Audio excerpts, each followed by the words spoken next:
Muhabbet fedaisi ve sulhun temsilcisi olmak ne demektir? Günümüzde nasıl anlamalıyız?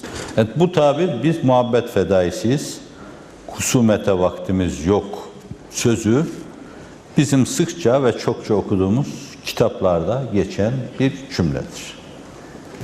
İmanı hakikatler içinde değil de gerçekten bizim iç yapımızı, milletimize karşı tavrımızı ifade etme bakımından muhabbet fedaisiyiz. Yani muhabbetin kahramanlarıyız. İnşallah öyle olun. Ben bunu mütekellimat gayrla söylerken nefsimi de sizinle beraber aynı kategori içinde müteala etmiş olabilirim de söz gelimi. Husumette vaktimiz yok da biz düşmanlık yapmıyoruz. Günümüzdeki insanlara anlatmamız çok zor olan meselelerden bir tanesidir. Tekrar etmeden dur olmayacağız. Durmadan tekrar edeceğiz. Onlara inandırıncaya kadar tekrar edeceğiz ama zannediyorum bir kesim buna hiç inanmayacak yani. Muhabbetten başka bir işimiz yok. Biz tasavvufun muhabbetini, mürüvvetini yani insanı olma yanını, humanizmasını almış, dini mübini İslam'ın yani şeriat-ı garranın nizamını, intizamını, disiplinini almış ve aynı zamanda günümüzün fünununu, ulumunu almış, müsbet ilimlerini almış, mezcetmiş, bir macun yapmış. İşte bu duygu ve bu düşüncenin insanlarıyız. Bu açıdan muhabbet bizim mesleğimizde çok önemli bir husustur. Bir taraftan bunu böyle anlatırken diğer taraftan da bunu böyle temsil etme mecburiyetindeyiz. Şimdiye kadar çok güzel şeyler söylenmiştir. Kitaplar söylenen bu güzel sözlerle doludur. Bizde yazılan kitaplardan alın da dünyanın değişik yerlerinde değişik filozoflar, devasa mütefekkirler tarafından, fikir adamları tarafından yazılmış dünya kadar kitap vardır. Bu dünya kadar kitapta dünya kadar güzel şeyler vardır. Bunlar güzelliğin bir yanını teşkil ederler. Burada bir parantez açarak size bir husus arz edeceğim. Bir mütealamız, Efendimiz sallallahu aleyhi ve sellem peygamberlik adına peygamberlik mesajının hem tebliğcisi, sunucusu hem de temsilcisidir. Zannediyorum peygamberlik tarihinde Efendimizin bu iki meseleyi aynı ölçüde at başı temsil ettiği kadar, temsil ettiği ölçüde bir başka peygamber o türlü, o denli temsile muvaffak olamamıştır. Öyle bir temsile mazhar olamamıştır. Tebliğ ettiği, insanlara sunduğu her şeyi temsil etmiş. Temsil etme, tıpkı Allah'ın o senaryoda bizden istediği şeyleri, o işi başrollerde üzerine alarak sahnede oynaması demektir.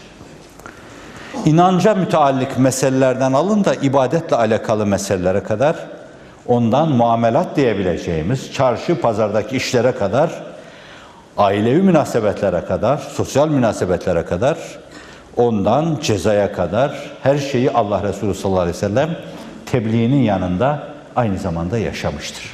Bizzat oynamıştır onu. Bu açıdan da hayatla bütünleşmiştir İslam dini. Ve bu ölçüde şanslı bir başka peygamber yoktur. Bu ölçüde. Onun büyüklüğünün ayrı bir boyutudur. Şimdi burada esas ben bir şey intikal etmek istiyorum. Güzel sözler, güzel düşünceler, güzel fikirler, bunlar mükemmel temsilcileri bulamazlarsa şayet onlar kitapların, muhteşem kitapların arasında, muhteşem sözler içinde küflenmeye terk edilmiş düşünceler olarak kalırlar. Size soruyorum, Kur'an'ın mükemmelliği, muhteşemliği mevzuunda nasıl düşünürsünüz? Kur'an'ı basit bir kitap olarak görebilir misiniz? Adi, beşerin düzdüğü bir kitap diyebilir misiniz? Kur'an indiği günden bu yana bütün beşer kitaplarını aşabilecek kutsiyette, ölçüde, üstünlükte bir kitaptır. Hiçbir kitap onunla boy ölçüşemez. Fakat bir dönemde nasıl oluyor ki o Kur'an etrafında toplanan, kümelenen insanlar tarihin kaderine hakim oluyorlar. Bir dönemde de böyle bizim gibi dünyanın en sefil, en perişan milletleri haline geliyorlar. Demek ki mesele Kur'an'a sahip olmak değil. Kur'an'a bir şöyle sahip olursunuz. Onu böyle yaldızlı kablar içine koy, mahfazalar içine koy, yatak odalarınızda. Hatta bizde adettir, güzel bir adet gerçi. Hani nasıl diyeyim onu? Gelinlerin odasına asarlar. Şimdi bu bir tazimdir, bir takdirdir, bir tebcildir. Buna hiçbir şey demem. Fakat hani böyle başımızın ucunda güzel yaldızlı mahfazalarda asılı Kur'an hayatımıza girmiyorsa bizim iş için anlatacağı hiçbir şey yoktur. Akif'in bir yerde isyanı gibi hele o Kur'an ölüleri arkadan okuyup üflemek için hiç inmemiştir. Onu sadece ölülerin arkasından okuyup üfleyeceğimiz bir kitap şeklinde görüyorsak vaka şair biraz da öfkeye kapılınca orada bütün kriterlere tam riayet ediyor mu etmiyor mu münakaşası yapılabilir ama Akif tepeden tırnağa saygılı olduğumuz bir insandır. Şairane öfkeler içinde zannediyorum o kadarından dolayı mazur görülebilir. Eğer bir hata ise Allah affetsin. Ötede de Cenab-ı Hak bunu böyle düşünmeye ve böyle söylemeye bizi muvaffak kılsın. Kur'an ölülere arkadan okunup üflenecek bir kitap değildir. Kur'an'ın ölülere arkadan okunup üflenecek yanı o kadar azdır ki mesela ben görebildiğim kadarıyla 11 İhlas okunmasına dair bir kısım rivayetler var. Fakat bu rivayetlerin hiçbiri öyle bir en küçük bir nafile namazı kılma kuvvetinde, namazı emretme kuvvetindeki hadisler kadar değildir. Fatiha'nın ölüler arkasından okunmasına dair kuvvetli bir şey bulmak mümkün değildir. Yasin'in okunmasına dair mevtalarınız üzerine Yasin okuyun bir rivayet var ise de bu muhakkikine göre bir insan vefat turnikesine girdiği zaman yani ölüm yoluna girdiği zaman başında Yasin okumada fayda var. Çünkü Allah'a imanı hatırlatacaksınız, ahireti hatırlatacaksınız, ölümü hatırlatacaksınız. O da kendi vicdanında hazırlık yapacak. Yani bir ihsariyeye onu hazırlama nevinden bir iştir. Müslümana arkadan Kur'an-ı Kerim'den şu ayeti, bu ayeti okuması bugün mezarlarda okunsa bile okunacağına dair ya bir kısım zayıf rivayetler vardır, çok itibar edilmez veya hiçbir şey yoktur. Millet uydurmuştur.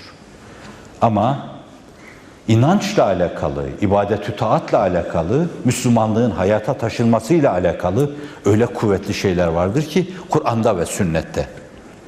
Onları değişik şekilde tevil etmek mümkün değildir.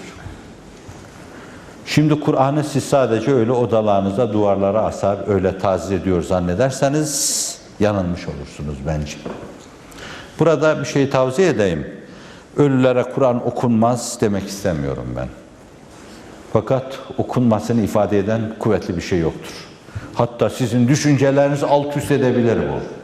Diyebilirsiniz ki o koca koca adamlar bize diyorlar ki arkadan bir Fatiha okuyacak bir adam bıraktı veya bırakmadı gibi söz çok şaibi bizde.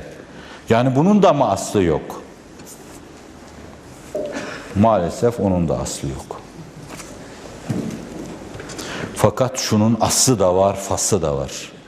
Kur'an önemli bir asıldan geliyor ve fasıl fasıl akideyi anlatıyor, ibadet-ü taatı anlatıyor, evrad-ı eskarı anlatıyor ve İslam'ın hayata taşınmasını anlatıyor.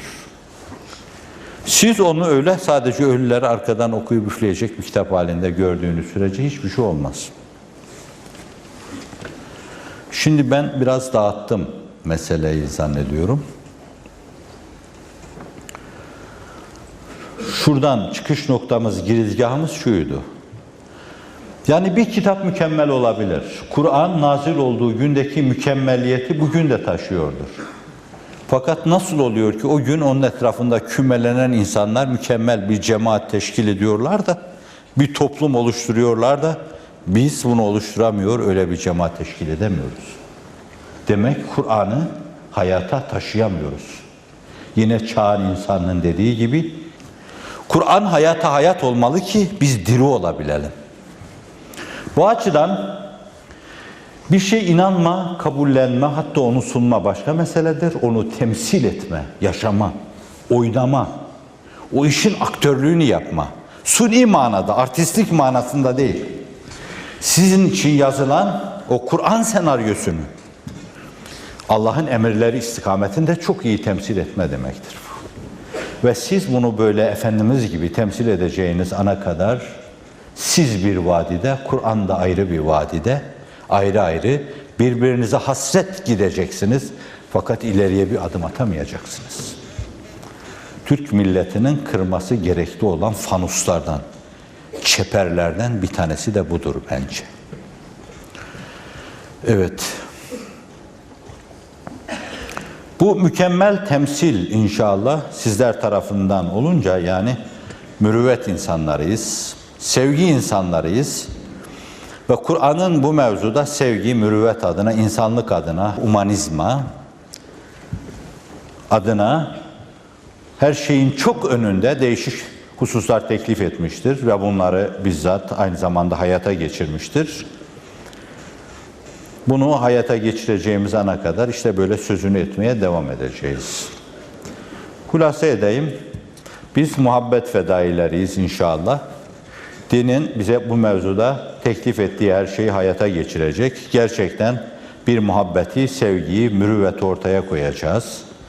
Aynı zamanda cemaatiyle Kur'an arasındaki bu ayrılığı, bu gayrılığı, bu uçurumları da bertaraf edecek.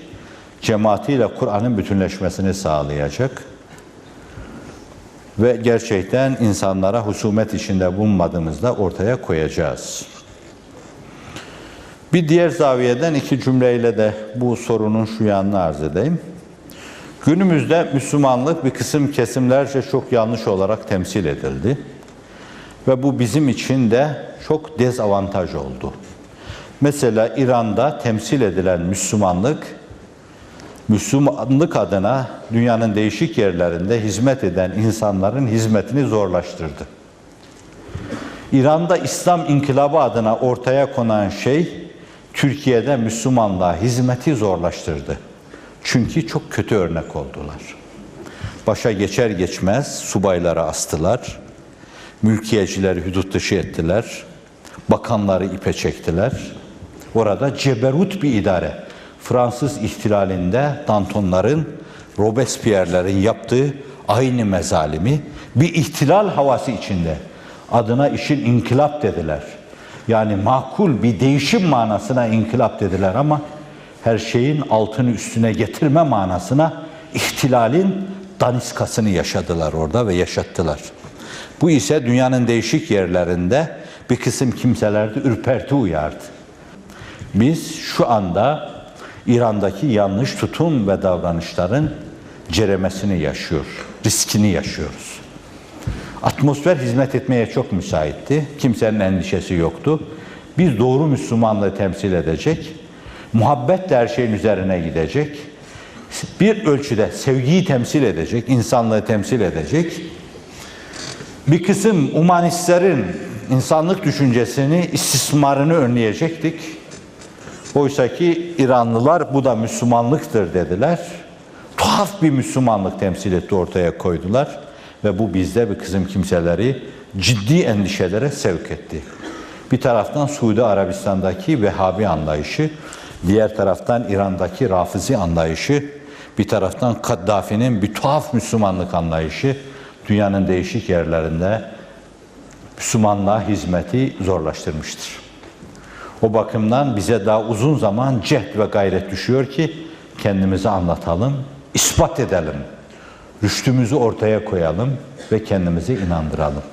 O bakımdan arkadaşlarımız bir taraftan kalpleri muhabbetle dolup taşarken, husumete karşı kapanırken, her türlü düşmanlığa karşı kapanırken, aynı zamanda bu nezih, bu temiz duygularını çevrelerinde sürekli estirmeleri lazım ki etrafımızdaki insanlar endişeye kapılmasınlar, paniğe kapılmasınlar. Gelecek asırlar Kur'an'ın muhabbet asrı olacaktır. Husumetin yok edildiği asır olacaktır. Hususiyle tekarrübü zaman, tekarrübü mekanı yaşandığı bir dönemde inşallah bunu bu kutsilerin gerçekleştireceğine, kehanet değil yine, bu mevzuda yapılmış vaitlere binaen Başka yerlerde de arz ettiğim gibi arz ediyorum. Ama bir taraftan bunu yaşarken diğer taraftan da bunu kamil manada temsil etme mecburiyetindeyiz. İnşallah bu işi en ulvi şekilde temsil edersiniz.